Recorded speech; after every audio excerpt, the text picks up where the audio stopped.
Hi everyone, I'm Mary. I am a Hennepin County Master Recycler Composter, and my family did the Zero Waste Challenge a few years ago. And I have a nerdy Instagram account talking with local community about low impact living at Refuse Refuge Minneapolis. So I'm here today because I get really excited about food waste and minimizing the food waste. Just eat it, cook it, use it up. So I am going to share a bunch of ideas, maybe too many ideas, in order for you to reduce that food waste. I'm not going to get into composting or preservation or that kind of stuff because I know that the great staff at Hennepin County will include that in your Zero Waste Challenge. I do want to say though that this is not a to-do list. You do not have to check off every box of the things that I suggest. Don't let it overwhelm you. You don't sit here and think about all the time and labor all of these things could possibly add up to. Start small, start manageable, start with the things that you know you might spoil out in your fridge regularly. Take inventory of what those things are that you might be throwing out. Start with ideas to use those up. So if you're a single person and you know it's really difficult to get through a watermelon, start there. Find creative uses for watermelon so that you can make sure that you're using that whole thing. So start there. Maybe revisit the video in 3 months and add a couple more ideas in once the first set gets comfortable. But start slow. Doing any amount is better than doing no amount. So doing some is already a great opportunity to reduce your waste. So I'm going to talk a little bit in 3 segments that I'm calling Eat It, Use It, or Save It.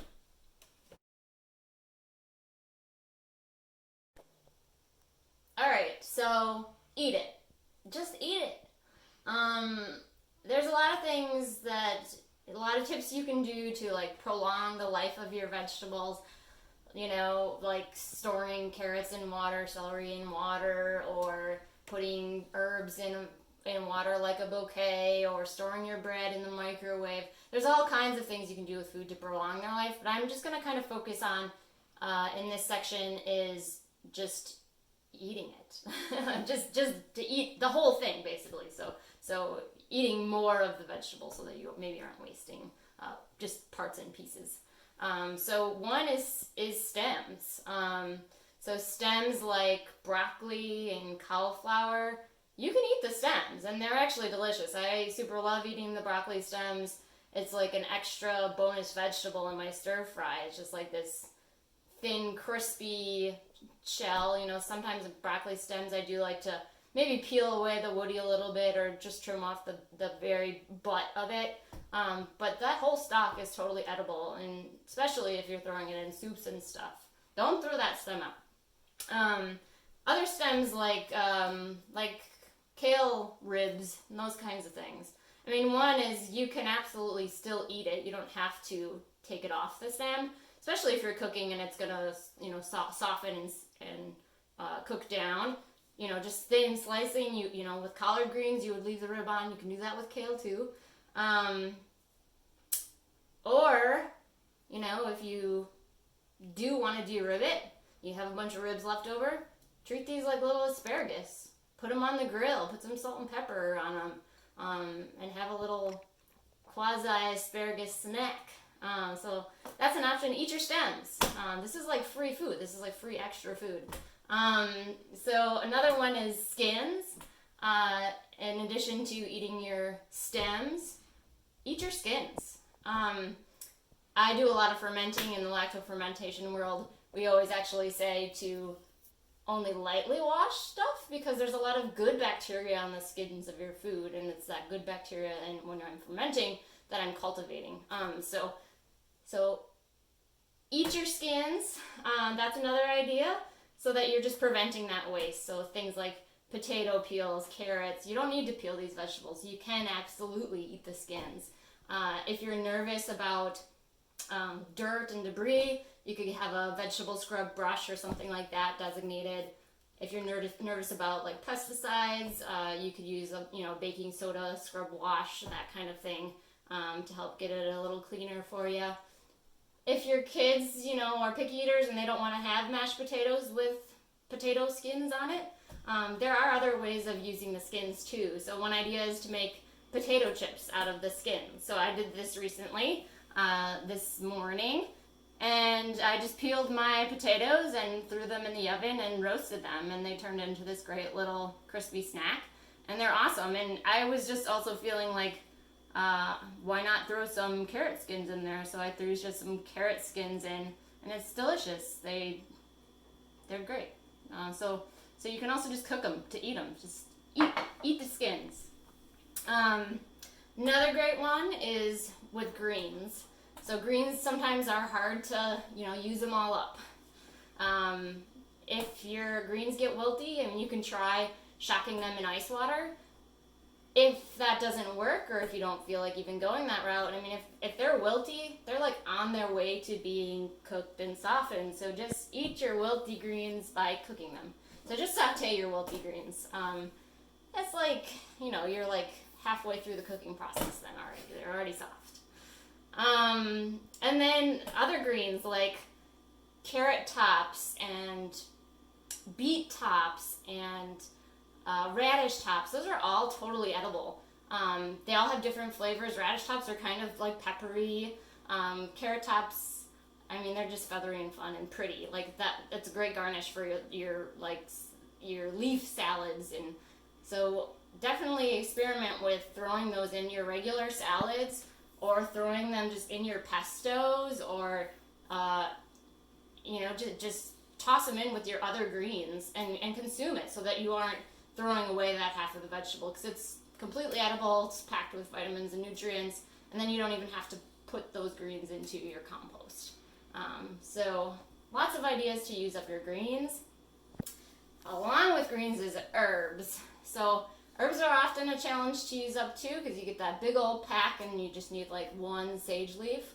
And herbs with stems, connecting the two, you can eat your herb stems if they're like the soft herb stems, so like cilantro or sometimes basil. If the stem is kind of soft enough, just include that in your mincing and just use it. You don't have to, zip everything off your herb stems. For woodier herb stems, you don't want to chew on a twig, so hang on to those, and you can use them for their aromatic quality still. So like if you're roasting vegetables, you could throw those stems over your vegetables to add that aromatics to your veggies, or you could throw them in a bottle of oil and infuse the oil with that herb as well. So there's lots of ways of using those things up, and just eating the whole thing.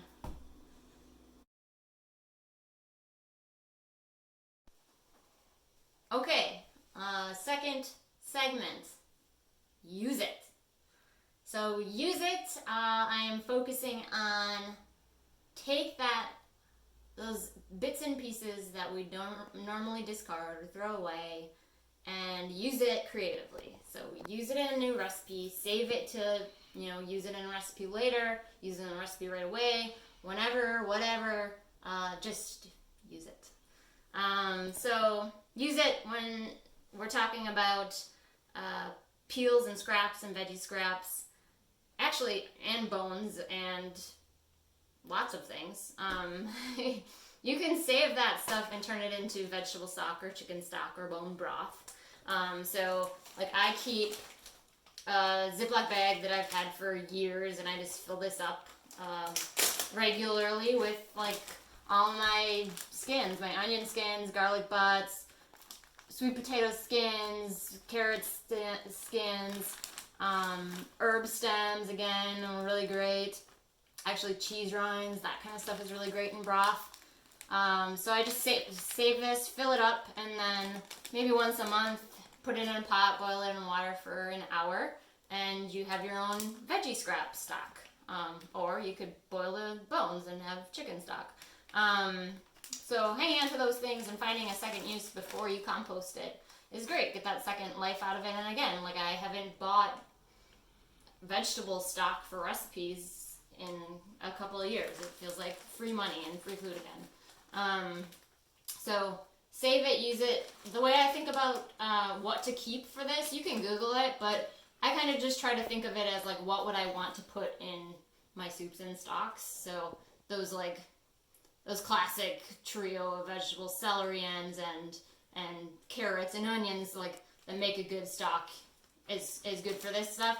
You can put like kale and that kind of stuff, but you really only want to do a small amount.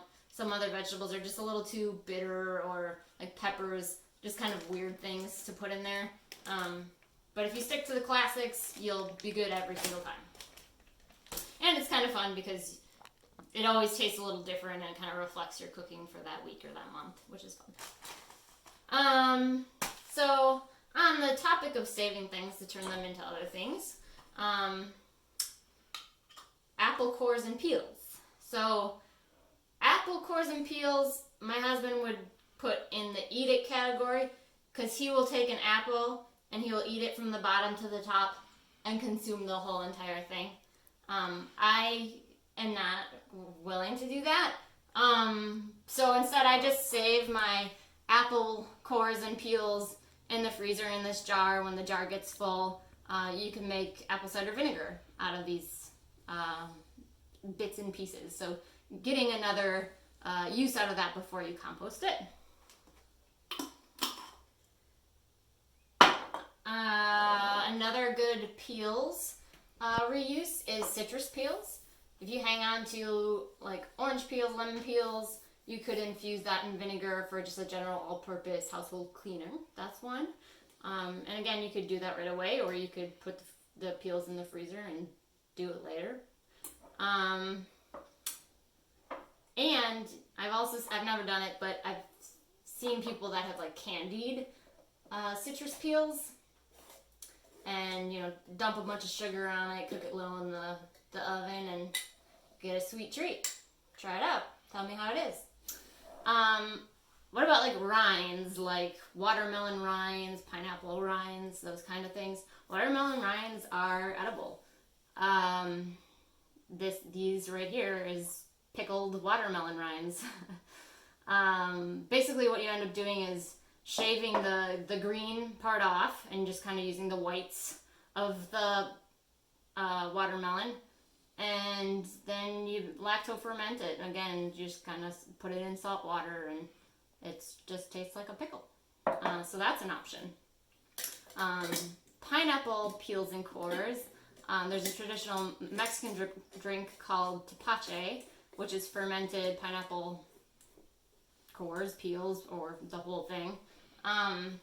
And you can use up the rinds and the core, and basically, again, just putting it in salt water, letting it sit for several days, and you have this really refreshing drink. It kind of reminds me of the feeling of like an iced tea or iced lemonade, kind of in that family of drink and beverage. So that's something you could Google and check out. In addition, let's talk about this next one.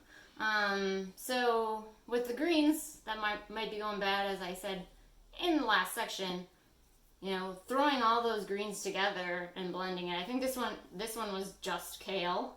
Sometimes I have cheese, sometimes I don't have cheese, sometimes I have nuts, sometimes I don't have nuts. But I kind of think of pesto as a catch-all just for like blended greens in any configuration of whatever I have in my house. And blend that down, turn it into pesto, and you can eat it on pasta that night, and you can save half, and down the line you can grab it out of your freezer and eat it later, and you'll be glad that you had done the work prior. With us all spending a lot of time at home, a lot of people have jumped on the sourdough bread wagon. We have jumped on that wagon, been riding it hard for a couple of months. And there are a lot of recipes to use up your sourdough discard. Google it. There's tons of ideas. We regularly make pancakes out of it. We regularly make crackers out of it. Crackers are fun because you just switch up all the seasonings every week and try something different. But there are lots of recipes to use this up rather than pouring it down the drain. So similar, using that kind of stuff in baking, there are lots of other ideas for baking. Your your brown bananas, you could put in the freezer and then make banana bread out of it later. Or you could take your brown bananas and use them right away and put them in pancakes. Other things like if you're a big juicer, if you do a lot of juicing on the fruit or the vegetable side, you could save that pulp and throw it into, if you have berry pulp, throw it into scones later, just saving it in the freezer until you're ready to cook it. Or you could save the savory side of things and save that carrot pulp and turn that into carrot bread later. Or you could use those pulps in a smoothie and hang on to it until you're ready to make that smoothie, or popsicles. You could turn that into that. Or you can even like bake it and do fruit leather. So there's lots of options for kind of like pulps or even just like mushy raspberries. Like who wants to eat mushy raspberries? But when they're frozen and you just put them into something baking, you don't really care. You don't notice that. I think that's all of the ideas for Use It Up.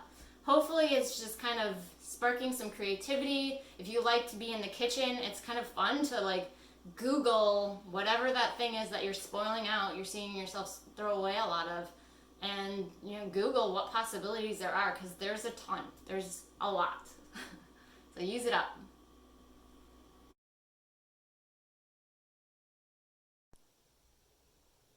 And now for part 3, save it. So save it is honestly probably everything I'm going to show you right now is in the freezer. So save it in the freezer.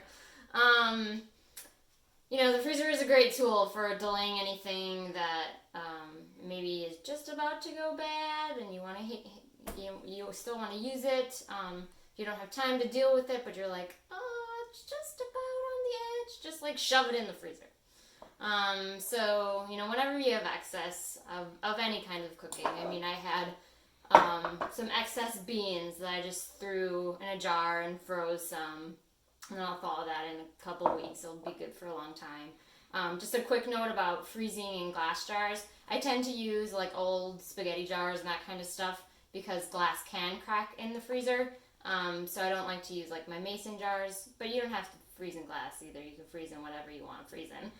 But if you do freeze in glass, it's really important, especially on jars like this that curve in like this, to allow plenty of space for it to expand and rise up, because it's that like expanding that would crack your glass. So straight sides on glass, otherwise, you can do Ziplocs, or, if you have reusable bags or plastic containers like these, any of those things will work. I freeze in anything. So like leftover beans, you have a half can of beans left or something like that. Throw that in. I tend to actually just make a really big batch of beans and then freeze the leftovers so it's easy later.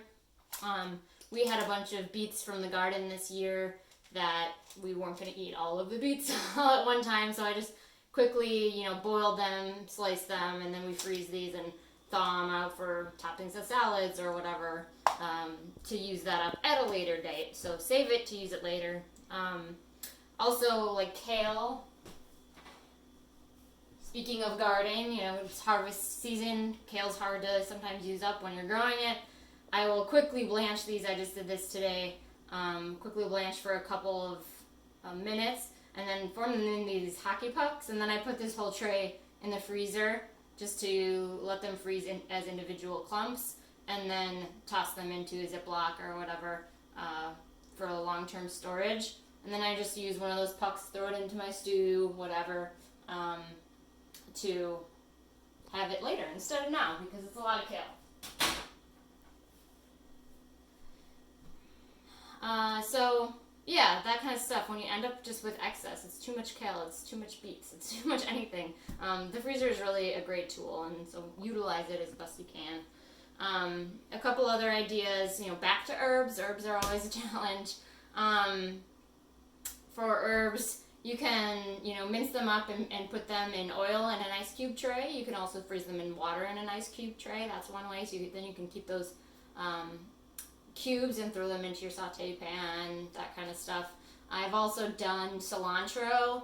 I've just minced it and just put it plain in a glass, like no water, no oil, no nothing. and it stays pretty good for like a couple of weeks doing that. So try that. I mean, it's not going to be fresh cilantro, but for something like cilantro lime rice, that's a great way to use that up later when it's maybe still going to be a little wilty. Put it in something that's semi-cooked or meant to wilt down. Another good one on the citrus peel side is freeze some citrus zest, because there's always a recipe that needs lemon zest or lime zest when you don't have a lemon and you don't have a lime. So when you do have a lemon, do have a lime, zest some into a container and just fill that up so you have it a tablespoon at a time here and there. Things like the raspberries that I hate that get squishy, or grapes at the bottom of the bag. Also, great in the freezer because you don't notice that it's squishy when it's frozen. So, grapes, if they're a little wrinkly, you don't notice it, and they kind of become this just little popsicle or whatever. Even berries, they're a lot better, to me at least, that way to eat them up, or you could use them in cooking if it was berries, that kind of stuff. Stuff like the end of a cabbage, or if you have too many zucchinis or carrots, you can shred that stuff and freeze it shredded. Those all work pretty good shredded, and then you could use that carrot, in your next carrot bread or zucchini bread or cabbage. Throw it in stews, that kind of stuff. This is my favorite trick. A good friend of mine taught me about ginger that really made my life different. So sometimes you go to the store and you buy that one thing that is just like too much. So you need an inch of ginger and you end up with that like chunk that's like this big. And how do you use that all at once before it goes bad? So I don't use it all at once before it goes bad. Instead, when I get it, I peel it and cut it into inch sections, and then I just freeze it. So suddenly I have, the portion that I need, really easily accessible, and I just keep this jar of ginger. I always have it. It's great for just any recipe that calls for it. It's quick, and what I love about it, it also shreds really well. I use a grater when they're frozen, and you don't get that like stringy thing quite as much when you're trying to do that with fresh. So that's like an amazing thing. Oh, and the trick that my friend taught me that changed my life forever is to peel a ginger with a spoon. Don't do it with a peeler. Don't do it with a knife. Do it with a spoon, because you can get around those cracks and crevices and change my life forever, for real. Other kinds of excess, things like tomato sauce, things like tomato paste, freeze really well as well. So, it's hard to get through that whole can of tomato paste sometimes. Use your freezer. That's kind of it for the Save It. I mean, it's really just remember you have this amazing tool that will stop things from decaying. And a lot of it, sometimes you have to think about it differently in the way that you might eat it once it's frozen. Maybe something that you would have had fresh, maybe now the quality is like, well, I want to cook it some way. But there's lots of opportunity to do that. So explore, find ways to save it, make room in your freezer, because this is all food that you can eat at a later date.